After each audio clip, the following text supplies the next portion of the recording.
Colleagues, this weekend, like so many of you, like so many people around the world, I watched in horror as images from central Gaza poured across my screen.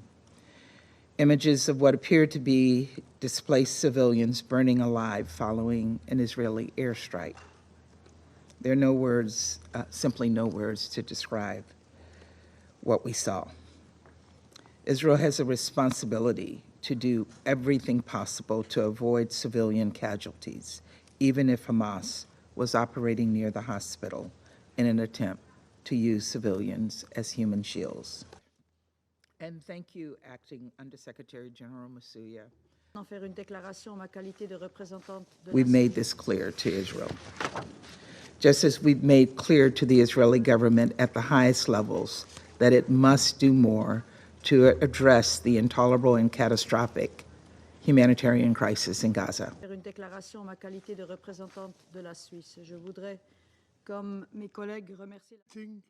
Punishment upon the Palestinian civilians. For your briefing.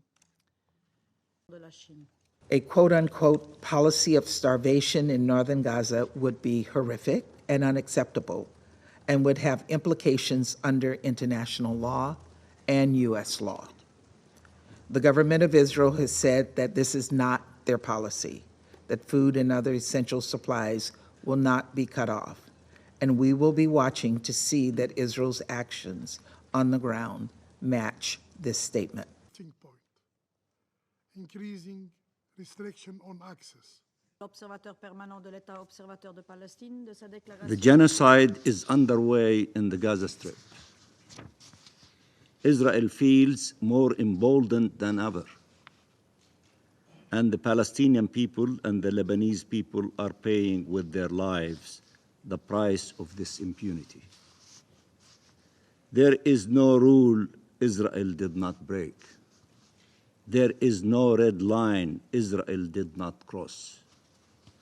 And it is yet to be held accountable for any of it. Nothing short of this date. For this opportunity to brief you on the humanitarian situation. The real issue is Hamas.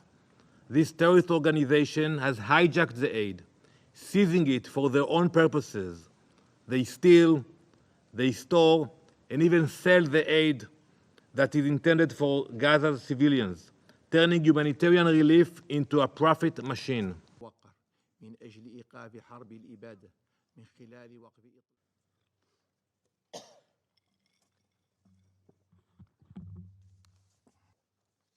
The response from the Israeli occupiers. So, how is it possible? How is it possible that we can vaccinate these children, yet we cannot feed them? How can we secure trucks transporting vaccines, but not those carrying essential food?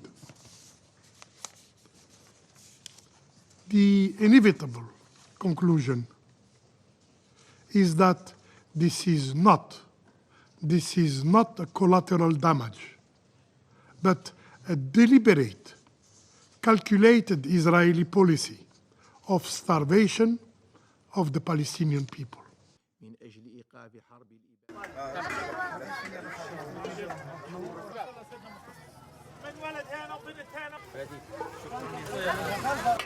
يلا روح